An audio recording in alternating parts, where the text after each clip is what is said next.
प्रिय मित्रों, आज हम एक ऐसे विषय पर बात करेंगे जो अक्सर अनसुना कर दिया जाता है, लेकिन साथ ही साथ जीवन का सबसे बड़ा सच है मृत्यु।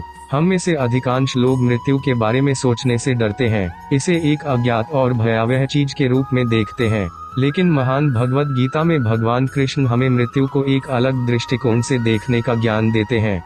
आइए सबसे पहले कृष्ण के उन शब्दों को याद करें जो मृत्यु के विषय पर प्रकाश डालते हैं।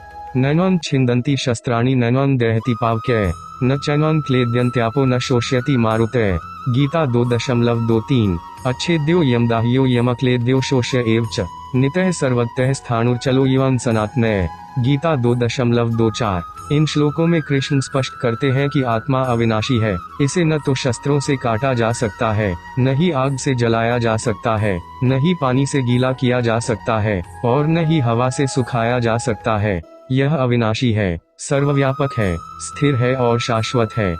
मृत्यु का अर्थ है आत्मा का एक शरीर से दूसरे शरीर में परिवर्तन। यह एक कपड़े को बदलने के समान है। जैसे एक व्यक्ति पुराने कपड़े उतारकर नए कपड़े पहनता है, उसी प्रकार आत्मा भी पुराने शरीर को त्यागकर एक नए शरीर में प्रवेश करती है। कृष्ण हमें मृत्यु से डरने के बजाय इसे जीवन के एक स्वाभाविक चरण के रूप में स्वीकार करना सिखाते हैं। हमें अपनी इंद्रियों को नियंत्रित करना चाहिए और मोह और क्रोध जैसे नकारात्मक भावनाओं से मुक्त रहना चाहिए। हमें अपने कर्मों पर ध्यान देना चाहिए और धर्म के मार्ग पर चलना चाहिए।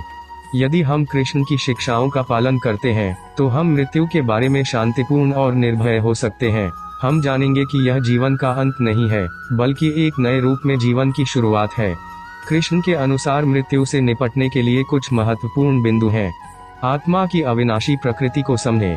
मृत्यु को जीवन का एक स्वाभाविक चरण के रूप में स्वीकार करें। अपने कर्म पर ध्यान दें और धर्म के मार्ग पर चलें। मोह, क्रोध और अन्य नकारात्मक भावनाओं से मुक्त रहें। भक्ति और ध्यान के माध्यम से आत्मज्ञान प्राप्त करें। जब हम इन सिद्धांतों का पालन करते हैं, तो हम मृत्यु के भय को दूर कर सकते हैं और शांतिपूर्ण और आनंदमय जीवन जी सकते हैं। कृष्ण हमें बताते हैं कि मृत्यु के बाद भी जीवन है। आत्मा का पुनर्जन्म होता है और एक नए शरीर में एक नया जीवन शुरू करता है। इस प्रकार मृत्यु एक अंत नहीं है, बल्कि एक नई शुरुआत है।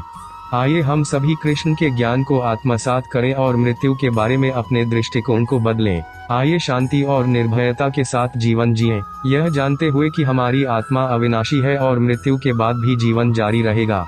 धन्यवाद।